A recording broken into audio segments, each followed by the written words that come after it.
Hi all, welcome to my channel, welcome to my world, the world away. We now got part 14 of Centuria and Panini collections build the Ferrari F40 Competizione.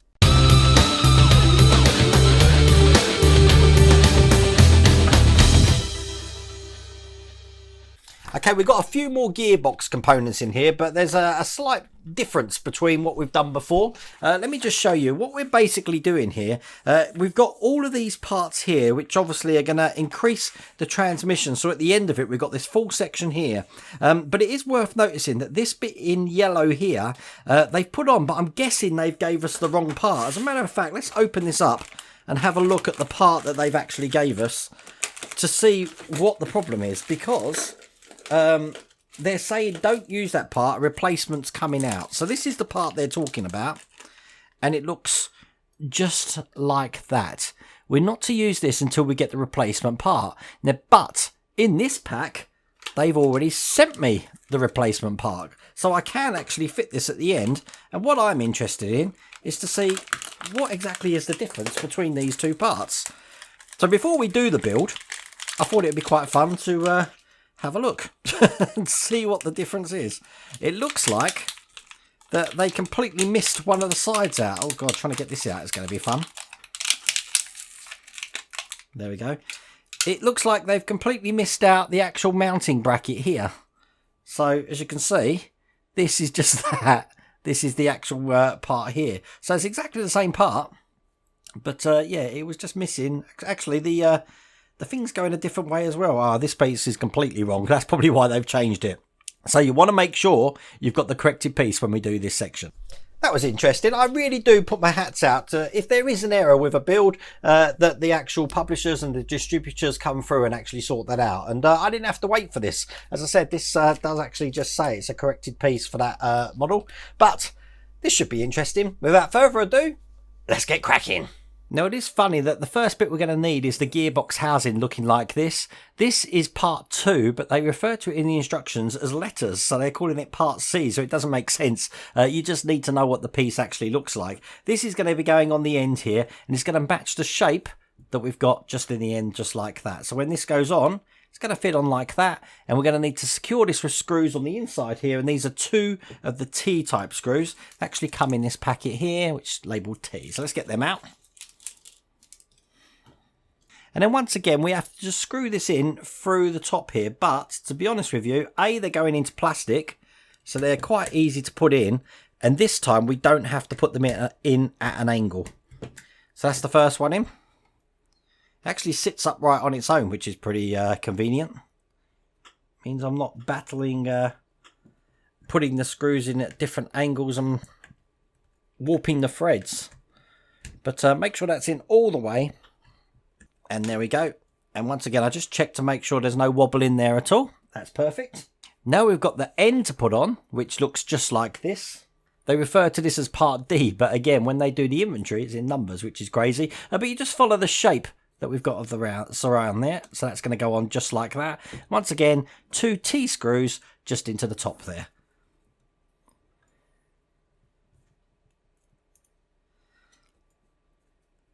So probably best on the top camera. We'll drop them in. This is the first one. Nice and tight. And one more. And that's all the screws that we have to put in this stage. Put the second one in. Again, nice and tight.